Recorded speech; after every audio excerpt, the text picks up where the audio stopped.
அடுத்து இந்த Honda City. அடுத்து பாக்குறது ஹோண்டா சிட்டி ஆட்டோமேட்டிக்ண்ணே. ஆட்டோமேட்டிக் 12 மாடல் தேர்ட் ஓனர்ண்ணே. ஓகே. வண்டியில ஓனர்ஷிப் தான் மைனஸ். விலை அதுக்கு நம்ம அனுசரிச்சு கொடுத்துருவோண்ணே. ஓகே.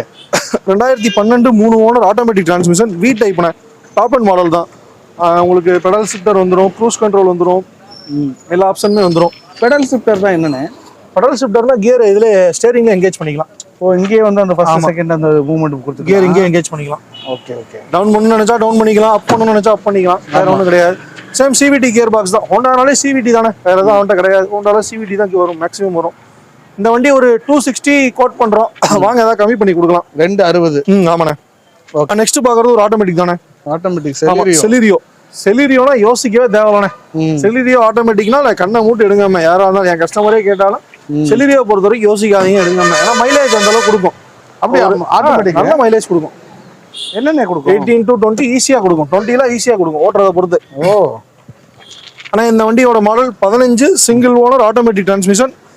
75,000 ஓடி இருக்கேன். ஓகே. வண்டி ரொம்பவே கிளீனா மெயின்டைன் பண்ணிருக்காங்க. டென்ட் ஸ்கிராச் எதுவும் இருக்காது. வண்டி அப்படியே ரெடி டு டிரைவ் தானே. இந்த வண்டி 3,10,000 கோட் பண்றோம். வாங்க அதை அனுசரிச்சு பண்ணி கொடுக்கலாம். 310. ஆமா. 2015 சிங்கிள் ஓனர் ஆட்டோமேட்டிக் டிரான்ஸ்மிஷன். 3,10,000. ஓகேங்க.